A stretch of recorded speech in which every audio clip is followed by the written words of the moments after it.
Se você acordasse no escuro total, ouvindo só isso, o que você faria? O medo é tão real que você quase pode sentir o bafo quente dos animais. A sua fé já foi testada assim? Já te jogaram num buraco, literal ou figurativo, só porque você decidiu continuar fazendo a coisa certa? A história de hoje é sobre um homem que não só sobreviveu a uma noite inteira lá dentro, como saiu sem um único arranhão. E o segredo dele vai mudar completamente a maneira como você enxerga os seus próprios problemas. Essa não é só mais uma história da Bíblia com desenhos de animais fofinhos. Isso aqui é pesado. É sobre inveja, traição e uma lei que era mais fácil ser desonesto do que ser fiel a Deus. O nome do homem é Daniel, e ele estava prestes a descobrir que, às vezes, fazer a coisa certa tem um preço altíssimo, mas ele também ia aprender que, quando você paga esse preço, você nunca o paga sozinho. Daniel era um dos homens mais importantes do maior império do mundo, e ele era bom no que fazia. Tão bom que os outros líderes tinham inveja, muita inveja. Eles procuravam um jeito de acusar Daniel de alguma coisa, qualquer coisa, mas ele era honesto, íntegro, eles não encontravam nada de errado, nada. Aí, eles tiveram uma ideia diabólica. A única maneira de derrubar Daniel era criando uma lei que atacasse diretamente a fé dele. A única coisa que não podiam tolerar era a lealdade dele a Deus. Então, eles foram até o rei e disseram: "Ó rei, nós temos uma ideia incrível. Que tal um decreto que diz que por 30 dias é proibido fazer um pedido a qualquer outro deus ou homem? Só a você, e quem desobedecer vai direto para a cova dos leões." Eles encheram o ego do rei. "Você será como um deus por um mês." E o rei, todo orgulhoso, assinou a lei. Uma lei que nem podia ser mudada, era irrevogável. A armadilha estava armada. Agora, pense em Daniel. Ele sabia da lei. Ele podia olhar pela janela e ver os caras maus espionando a casa dele. Ele tinha uma escolha. Ele podia simplesmente fechar as cortinas e orar em silêncio, sem ninguém ver, só por 30 dias. Ninguém precisaria saber. Seria tão fácil, mas Daniel não era assim. Para ele, a sua fé não era algo que você liga e desliga quando é conveniente. Era quem ele era. Então, ele foi para o seu quarto, abriu as janelas bem na direção de Jerusalém e se ajoelhou, na frente de todo mundo, 3 vezes por dia. Como sempre fez, ele não ia esconder. Ele preferia a cova dos leões a esconder o seu amor por Deus. E aí, a coisa desanda. Os caras correm para contar ao rei. "Adivinha só, rei, aquele Daniel, aquele que você tanto confia, ele está desobedecendo o seu decreto." E o rei percebe que caiu numa armadilha. Ele gostava de Daniel. Ele tentou de tudo para salvá-lo, o dia inteiro. Mas a lei era a lei. Não dava para voltar atrás. Imagina a cena. O sol se pondo e eles levando Daniel até a entrada daquela cova. Deve ter aquele cheiro de animal, de terra molhada, o barulho dos leões com fome lá embaixo.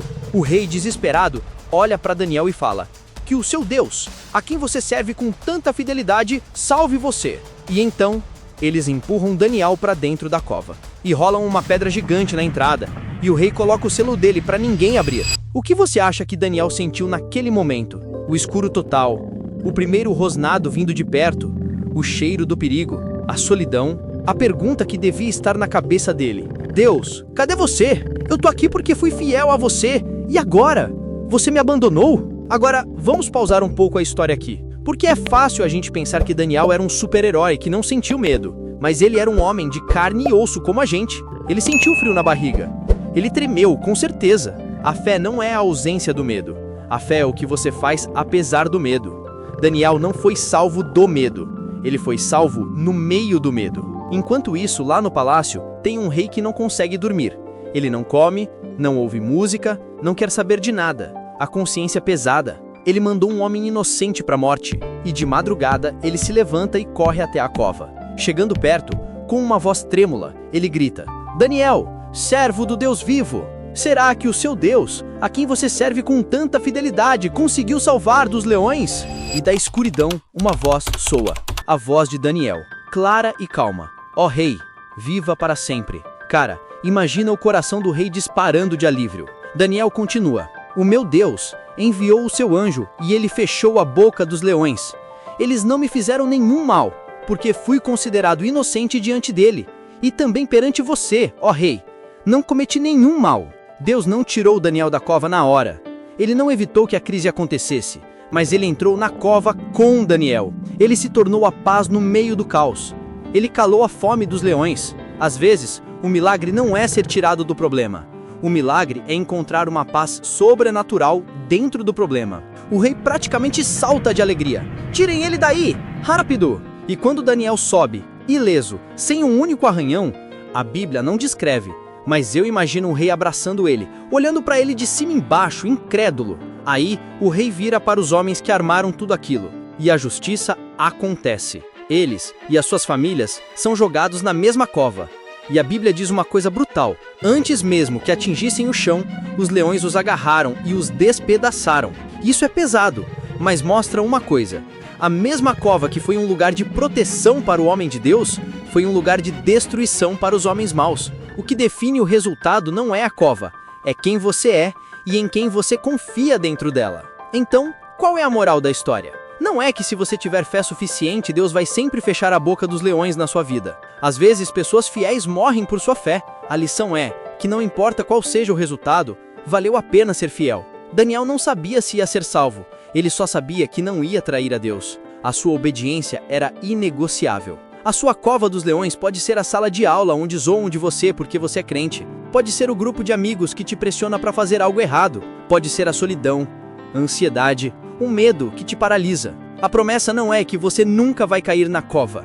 A promessa é que quando você cair, você não estará sozinho. Deus entra na cova com você. E Ele te dá uma paz que não faz sentido nenhum.